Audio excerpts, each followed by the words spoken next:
Sanjan district ki sakpi karongda ikhogi police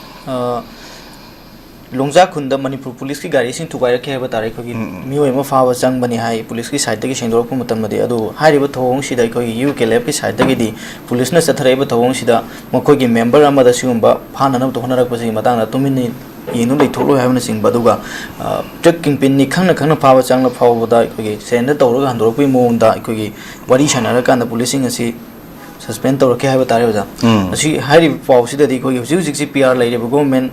si ko gi popular government ko gi state sing akcharam badagi PR sine na mapangan kan ye ha bagi aduga state si law and order film si na fagan na with amut lai re film si da hana gi lai ba film duga dagi hena sathi bu mo da lak kamai yeng be taseng har ga de hujik se yamna angang pu thok mayam thoi koi sing valley ga gi lai ba pot dai koi ani thokna कोई कनो से loan order से सेम्ब्रा ngakpra haiba mayam haina reise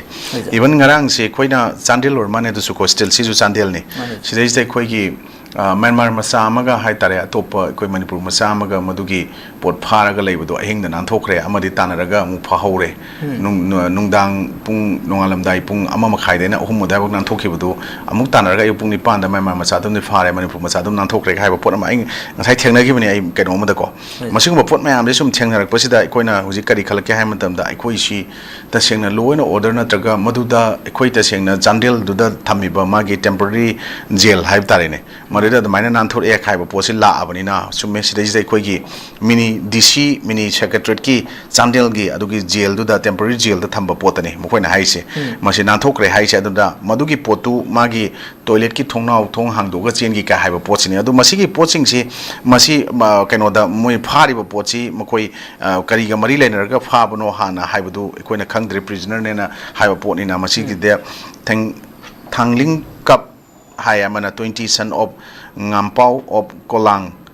kalampat Myanmar hai amana samang kipjen 49 of lengpau kipjen of new laikot more tenopol district ni ngaro makoi ama pharaga hojiki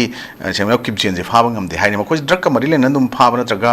arm trade ka mari lena phaba ani sinatra laite adana sumba pot mai am sing se koi hauji even makoi na jail manung duda makoi gi jail temporary jail manung da pungama gamni trang asai dana ohumin trang asi gi manung da between the nan thokpani haira kanda moi gi hojik phaba si ayuki pungni pan da semde duda hojiki thangling cup si di phare hai pot am lerga ma phaba ngam hodri ne ba aduna amasidi koi manipur soil gi masana tabani na koi changselak pa amasi ju oram da bi but adubu mana Myanmar masa oram ne lambi du khangda bagi phaba oram be amadi lambi khang ne selam mane ba ko simba pot mayam jackson da mayam am hujik thokla e aduna sigi pot mayam sing thokla i ba sing se sumaina koi hujik drug karba tauba am khulai yon ba leiba yon ba tauba da yam chauna kaino tauri ba pot mayam ama hype tare sumba mayam sing sigi pot se da ngasidi koina sumain thengna iba pot se da hai tare moi sumaina manipur police na ado changjel la kan da chandel da sumaina adum ba phana ba sumba mayam sigi kingpin mayam si leire na satpada sumaina tana ba da phaba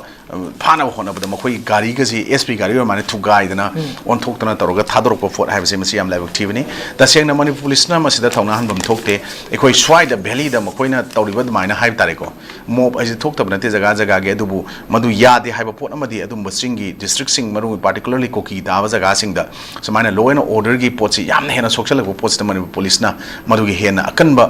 force season rakan da madu gumba leire chumba thabak chathare hai ba pot sing sti masidi padana taktana phadok pa madi chumen khali makhoi sing sina maram war kanda influx of lebi mayam sin maram war kan ngasti manipur gi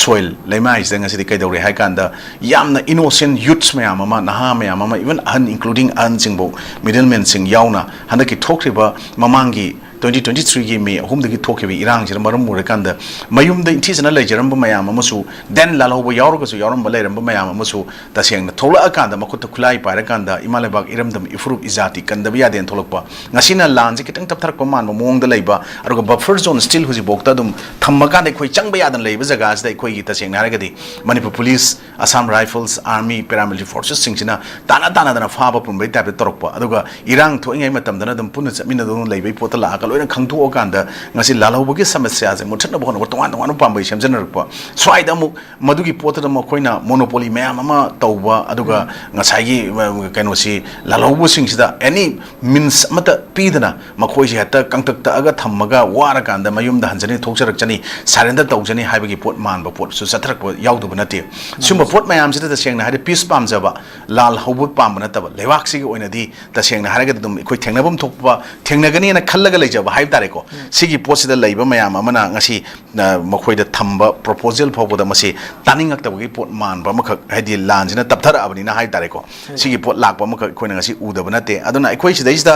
ikoi tasengna ngasi di ikoi sumba mayam ama tawriba pot singji kanagi weakness no kamaina lakhibno haibse koi kupna yengchenba mathau tai choice de koina the police act 1861 hai tare ko an act for the regulation of police na ekoi 12 March 22nd March 1861 da madugi hona chana lakpo pot amakhakta hojik somaina khulai paraga tholaiba mayam singse masigi su sangjafum piga da jaga leitaba nate karino hai kanda village police officer na makoi adum semba yai madugi port police ki act 1861 dugi matungina this act shall be effect as adheres there or others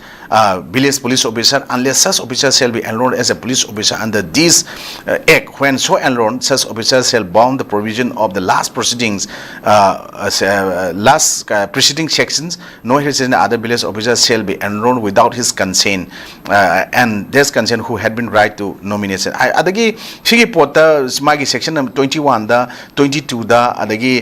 duties of police officer mai sida piriba mayam je manung in hai tare mai section 17 daga special police officer kaini yauri je sigi pot mayam sing sida adagi section 18 da yauri ba sing je masi palaga na dum makoi gi tasengna program sing manung da hapsal lakanda rehabilitate tawnaba masagi